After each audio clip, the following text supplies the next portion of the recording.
I'm Sharon Goldberg. I'm an internal medicine physician. I've practiced medicine for 21 years, and my background is mostly academic internal medicine, hospital-based, clinical research, and medical education. I am going to skip many of the things I wanted to say because I didn't realize it was only 5 minutes. Wireless radiation has biological effects, period. This is no longer a subject for debate when you look at PubMed and the peer-reviewed literature. These effects are seen in all life forms: plants, animals, insects, microbes. In humans, we have clear evidence of cancer now. There is no question. We have evidence of DNA damage, cardiomyopathy, which is the precursor of congestive heart failure, neuropsychiatric effects. So 5G is not a conversation about whether or not these biological effects exist. They clearly do. 5G is a conversation about unsustainable healthcare expenditures. Why do I say this? We've been sitting on the evidence for EMR and chronic disease for decades. And now we are seeing all these epidemics appearing. So diabetes is the first epidemic. I think most of you know the statistics. They're very scary. 1 in 3 American children will become diabetic in their lifetime, and if they're Hispanic females, the number is 1 in 2. Okay. So what does this have to do with wireless radiation? Wireless radiation and other electromagnetic fields, such as magnetic fields and dirty electricity, have been clearly associated with elevated blood sugar and diabetes. That is what the peer-reviewed literature says. It is not opinion.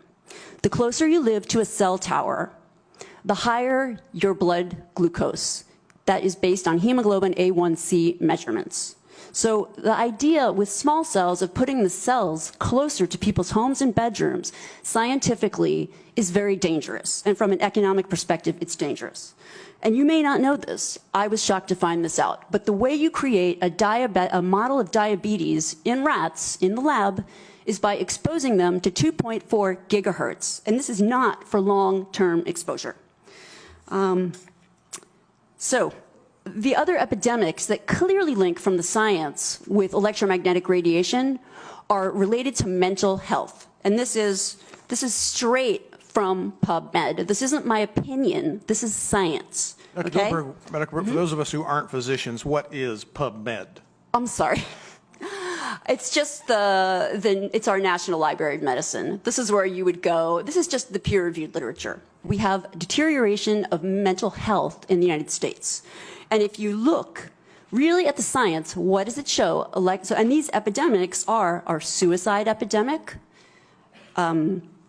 epidemics in violent, shootings, and the opioid epidemic. And I don't have 5 minutes is not the time to talk about this. This is in the peer-reviewed literature. I have a file to submit for the record.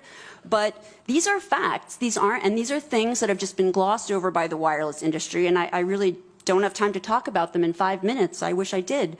But we need to examine our epidemics in the context of our EMF exposures. What does that mean?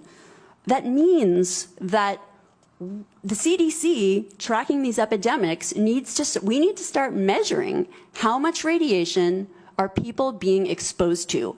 And before we roll out 5G, and this means there are 4 kinds of electromagnetic fields that we know are harmful to human health. So radio frequency radiation, magnetic fields, dirty electricity, and electric fields, okay? Our exposure, any given person, and all humans are affected by EMFs. Our given exposure has nothing to do with the research that my colleagues are going to cite, with the National Toxicology Program. That is an assessment of the risk of 1 cell phone in the near field, okay? What is our exposure in a day? It's not 1 cell phone. It's cell phones, it's multiple wireless networks, it's smart meters, it's cell towers. It's this sandwich, and it all adds up. And this is a serious problem for occupational health, public safety, and personal safety. And I feel that it's irresponsible to be even talking about the Internet of Things and rolling out a new untested technology when we're not even measuring what are our current exposures from the current networks.